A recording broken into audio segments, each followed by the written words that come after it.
자, 이번 시간에는 믿음과 행함에 대해서 한번 살펴보려고 합니다.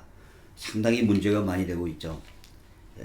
행함이 필요하냐, 믿음만으로는 부족하냐, 뭐 이런 내용들 이거 가지고 상당히 말이 많죠. 그래서 이거를 한번 성경적으로 정의를 해보려고 합니다. 자, 이것은 제가 위키백과 사전에서 오직 믿음 이런 것은 한번 찾아봤습니다. 사전적 정의를 하기 위한 솔라 파이피데 이 오직 믿음이라는 교리는 하나님이 죄인들을 용서하시는 것은 인간의 행위로서가 아니라 오직 믿음을 통해서 그에게 받아들여지는 것이라고 확신하는 것이다. 인간은 모두 타락한 죄인으로 하나님의 저주 아래 있기 때문에 하나님의 진노와 저주로부터 구원할 수 없으며 오직 예수 그리스도의 생명 죽음 부활에서만 오직 예수에 의해서만 법정적으로 의롭다고 인정받는 것이다. 이런 법정적 의를 칭이라고 한다. 그래서 오직 믿음이라고 하는 것을 정의한 겁니다. 오직 은혜라는 것도 한번 찾아봤습니다. 그랬더니 오직 은혜 솔라그라티아 란 프로테스탄트 개신교죠. 종교개혁 동안에 종교개혁자들이 주장한 5 솔라 가운데 하나이다. 오직 은혜 교리는 로마 가톨릭교회의 교리와 충돌한다. 오직 은혜란 구원에서 인간의 공로가 아닌 전적인 하나님의 의로 구원받는 것인데 행위로 인한 구원이 아니고 오직 하나님의 은혜로만 구원이 완성된다는 가르침입니다.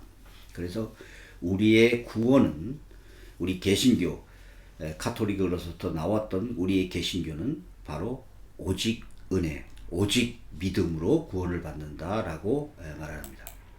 만일 이것을 부정하면 개신교, 우리 기독교가 아닙니다.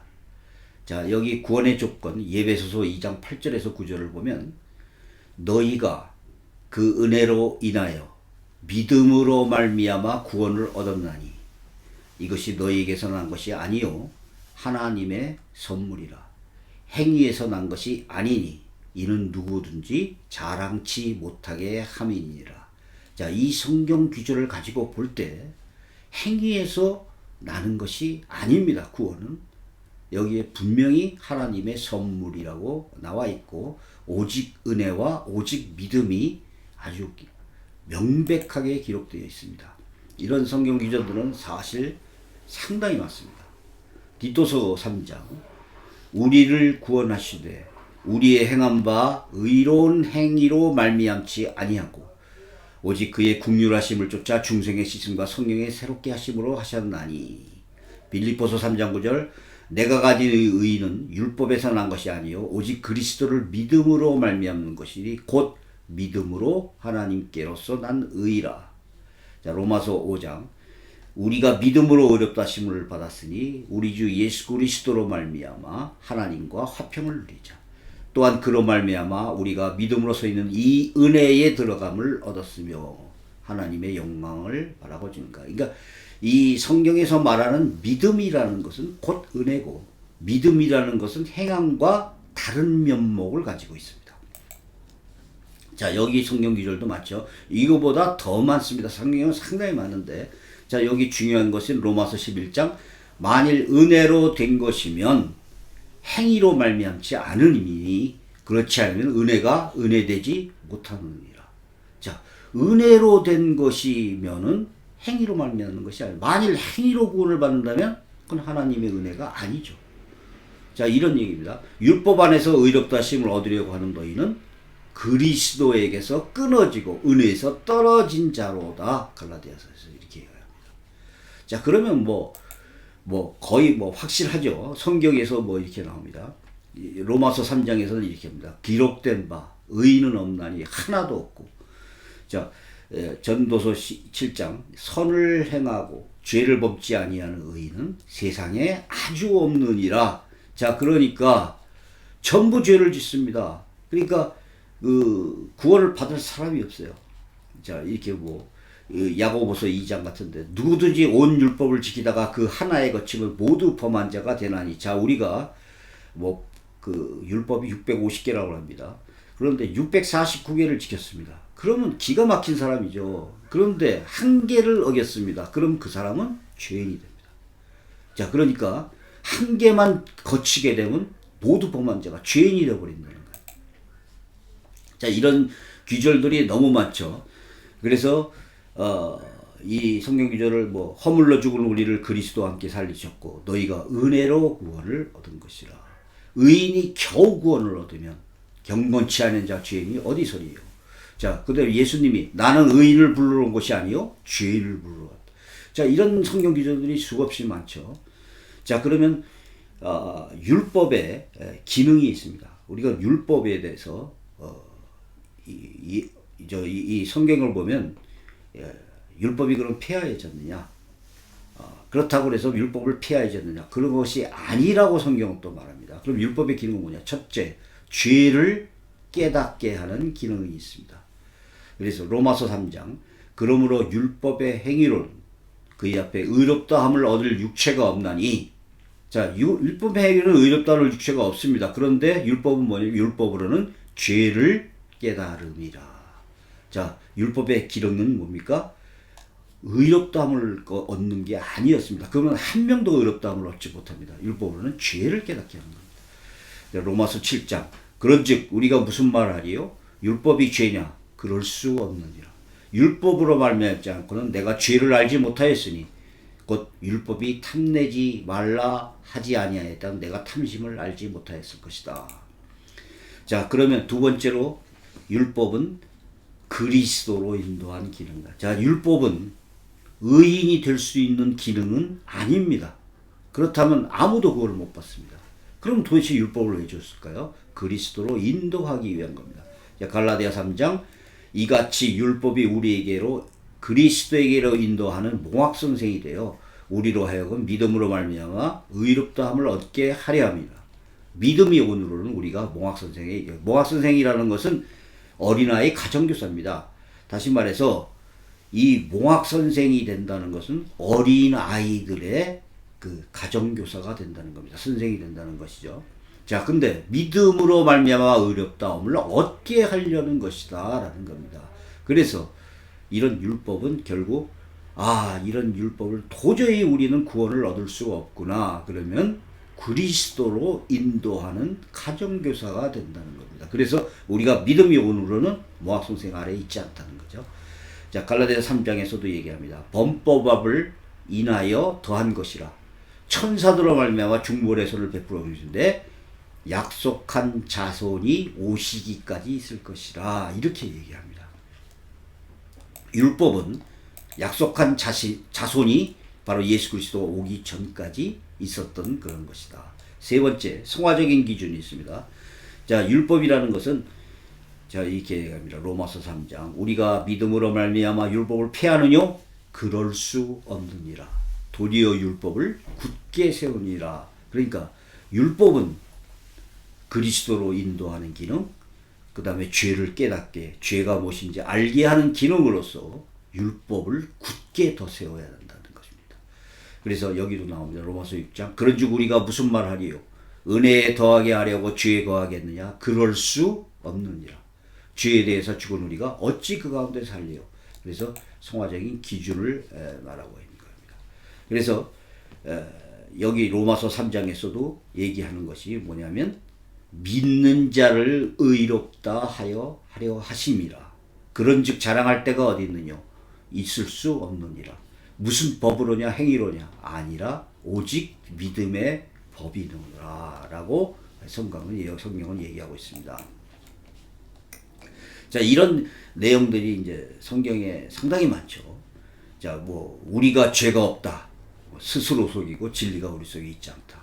만일 우리가 죄를 자백하면 미쁘고 의로우사 불의에서 우리를 깨끗하게 하시다. 뭐 이런 성경 구절도 있고요.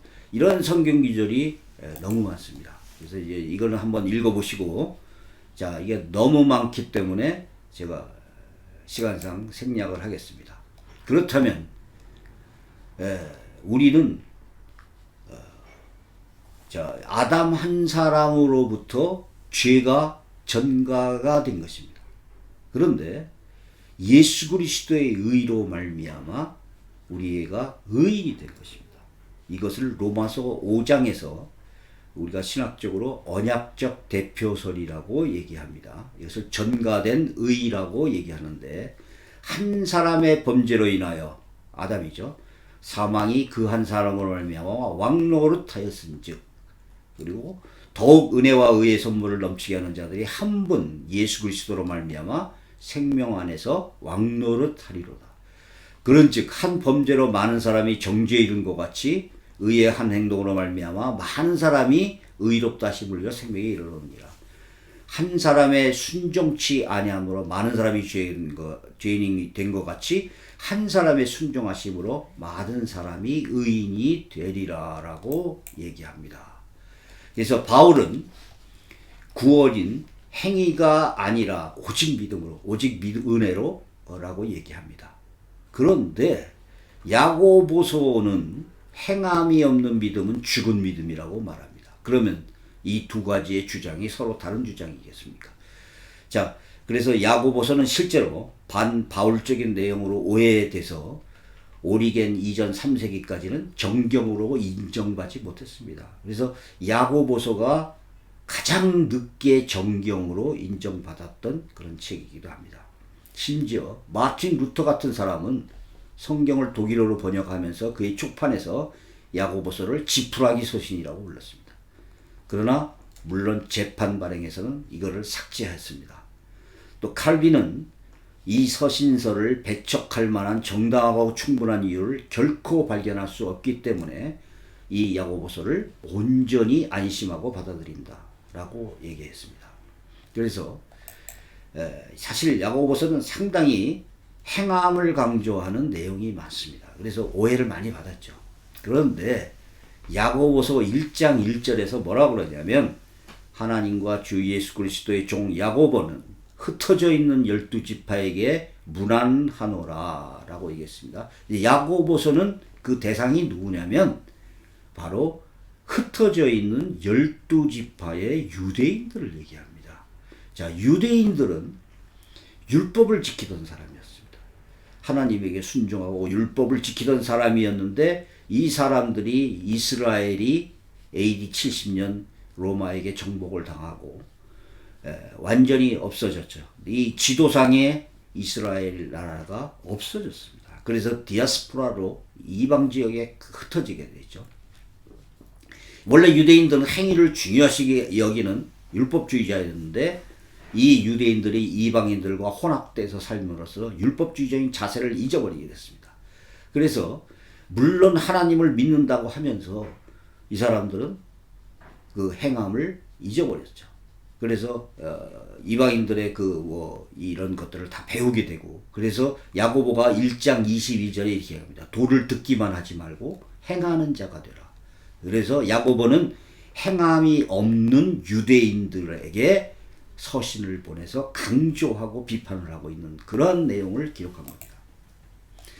야고보서 1장 6절에는 이렇게 씁니다. 오직 믿음으로 구하고 조금도 의심하지 말라. 의심하는 자는 마치 바람에 밀려 요동하는 바닷물.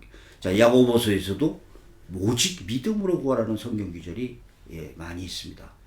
자, 그러면 이 야고보서는 흩어져 모든 전 세계에 흩어져 있는 그 디아스포라 유대인들에게 구원의 조건으로서의 행함을 말하는 것이 아니고 실천하는 믿음의 조건으로서의 행함을 얘기한 것입니다. 그래서 자, 우리가 이 수학적인 도표를 그린다면 행함보다 믿음이 크고 믿음보다 구원이 큰 겁니다. 구원의 조건으로서의 믿음, 믿음의 조건으로서의 행함, 즉 산믿음, 죽은 믿음이 아니라 산믿음으로서 실천적인 행함의 열매를 강조하고 있는 것입니다.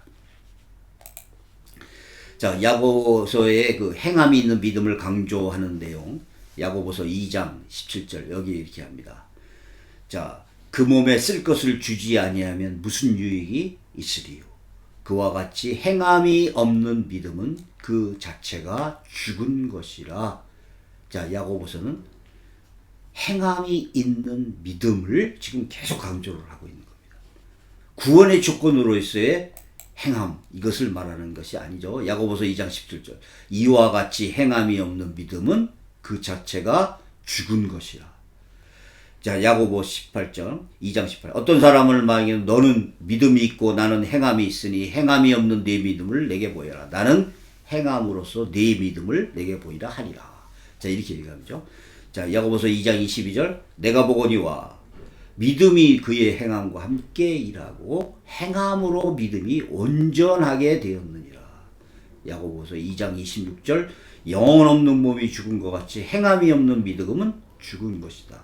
자, 야고보서는 행함만을 얘기하고 그런 것이 아니고 믿음을 부정한 것도 아니고 행함이 있는 믿음을 계속 말하고 있는 것입니다. 자, 우리가 도표로 얘기하면 행함이 없는 믿음, 이걸 얘기하는 것이 아니죠. 행함이 있는 믿음을 얘기하는 겁니다. 또 믿음이 없는 행함을 얘기하는 것이 아니라 믿음이 있는 행함. 그래서 야고보서는 행함과 믿음을 분리하는 것이 아니고 둘 중에 하나만 선택하자는 것도 아닙니다. 야고보서는 행함과 믿음을 함께 포함하는 것을 말하고 있습니다. 자, 신약 성경에서 말하는 구원은 율법의 행함이 아니고 오직 은혜와 오직 믿음으로 구원을 받습니다.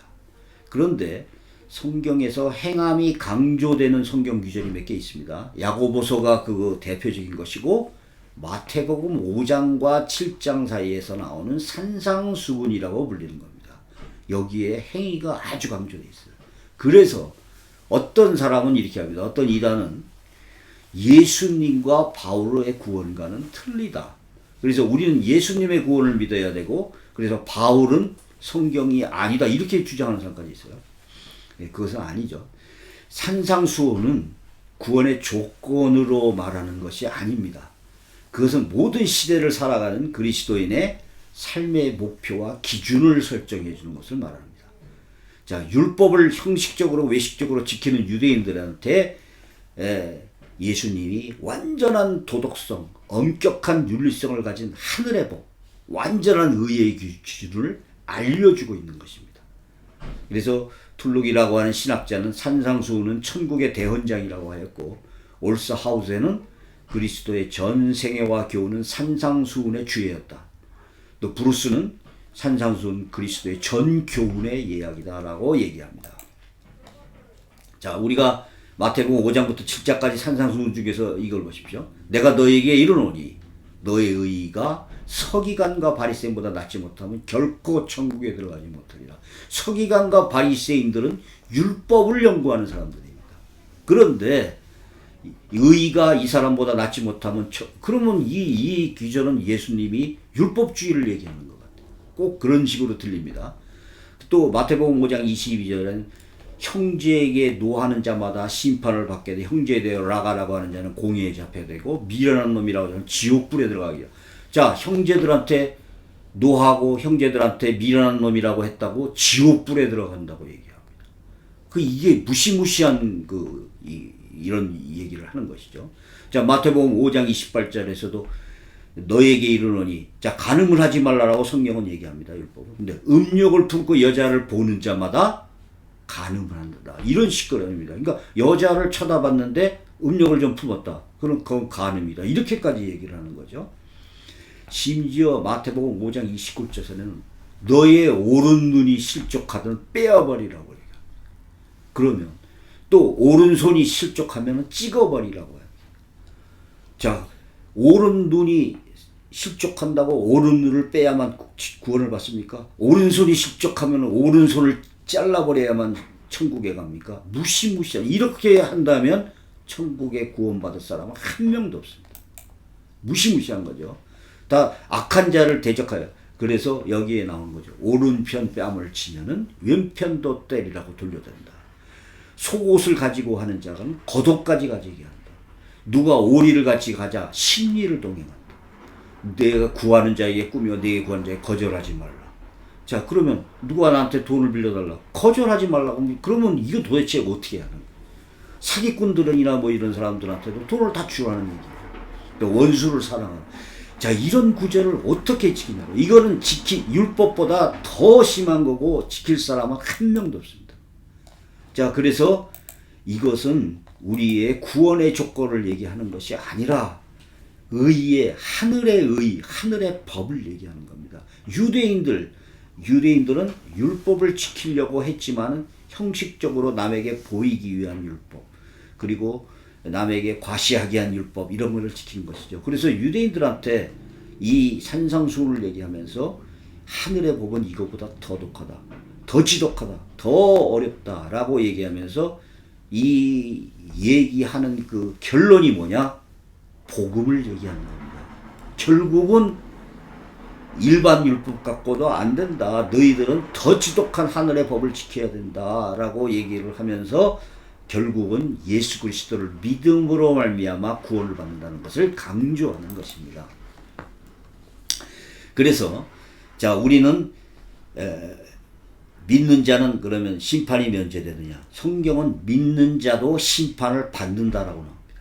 고린도후서 5장이요. 이는 우리가 반드시 다 그리스도의 심판대 앞에 드러나 각각 선악간에 그 몸을 행할 따라 받습니다. 자, 디모데후서 4장, 하나님 앞과 산자가 죽으실 심판하실 그리스도의 앞에서 그의 나타나는 나를 두고 엄히 명하노니. 자, 산자도 심판하시지만 죽은 자도 심판하셔요.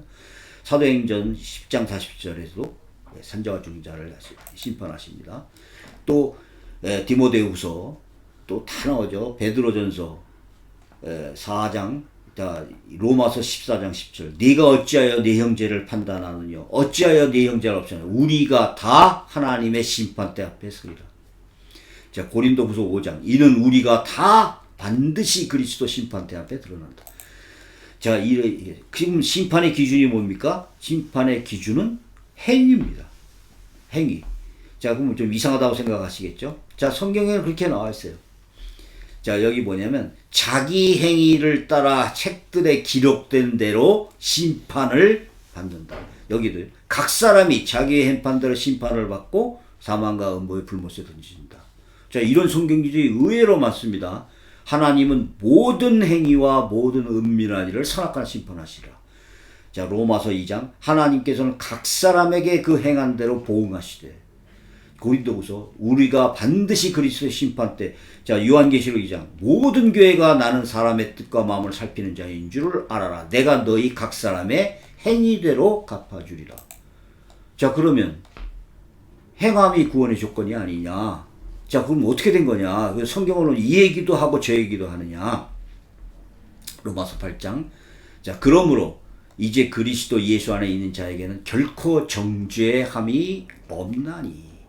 이제가 여기서 나옵니다. 그러니까 지금 그리스도 예수 안에 있는 자, 예수 그리스도를 믿는 자들은 이는 그리스도 안에 있는 생명의 성령의 법이 죄와 사망에서 너를 해방하였습니다. 자, 심판의 조건은 행위입니다. 그러나 예수 그리스도를 믿는 사람은 정죄하지 않습니다. 이것이 복음입니다. 자, 요한복음 3장에도 나오죠. 저를 믿는 자는 심판을 받지 아니하는 것이요 믿지 아니한 자는 하나님의 독생자 이름을 믿자면 벌써 심판을 받은 것이라.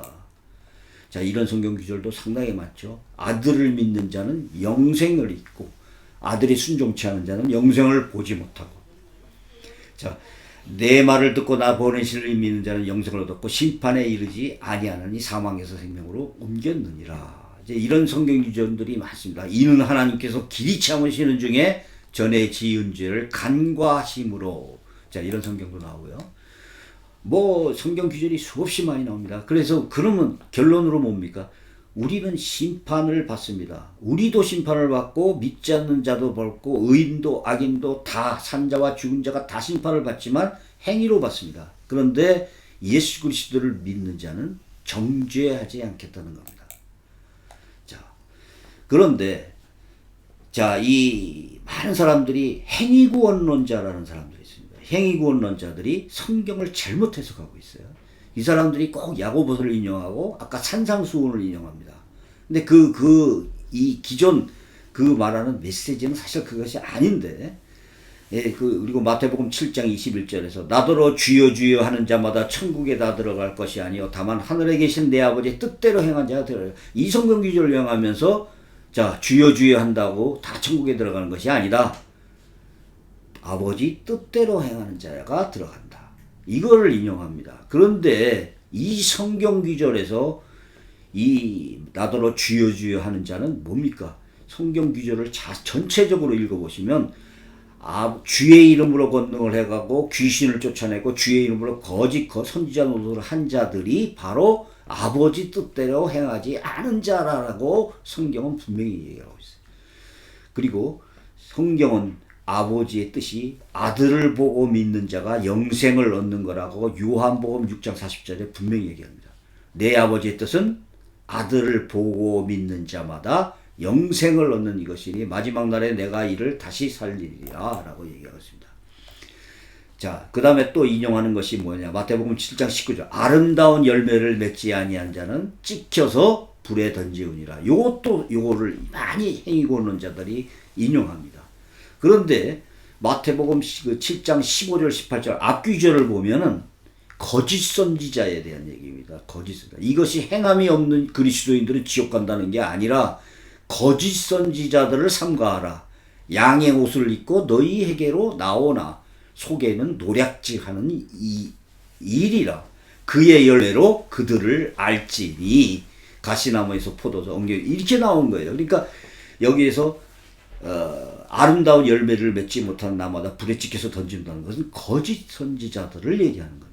그러니까 성경을 앞으로 내보면은 다 나와 있는데 요 부분적인 것만 떼가지고 행위구원론을 이제 주장하는 것이죠.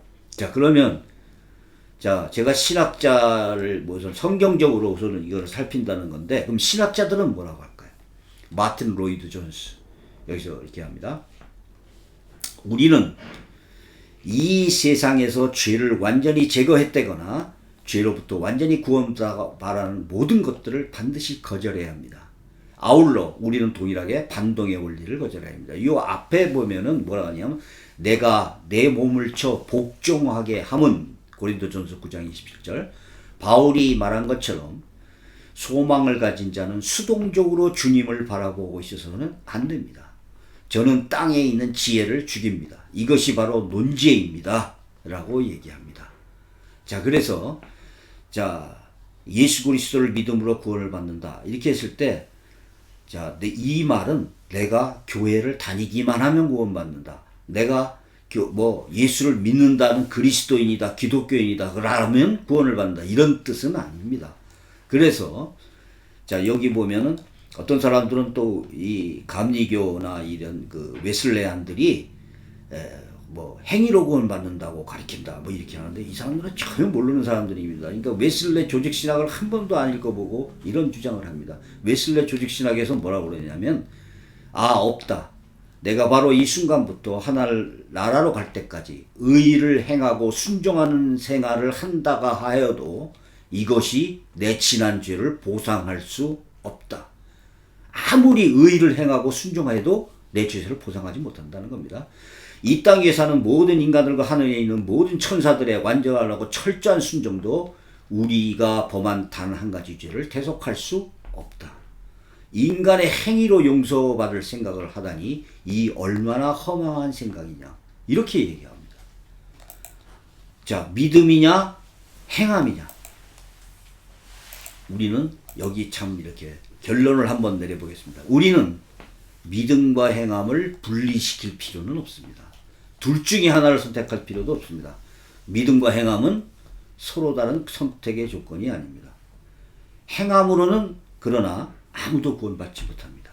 그러니까 오직 믿음이 오직 은혜로 구원을 받는 것입니다. 이거는 3번 선행이 없다고 해서 그가 구원을 받지 못하고 말할 수는 없습니다. 극단적인 얘기지만 어떤 거듭난 성도가 진정한 믿음을 가진 성도가 몸이 아파서 병원에만 있었습니다. 가난하여서 가난한 사람을 구제하지 못했습니다. 이 사람을 구원받지 못했다고 말할 수는 없습니다. 그러니까 그 기준은 믿음이 되는 겁니다. 행위가 되는 것은 아닙니다.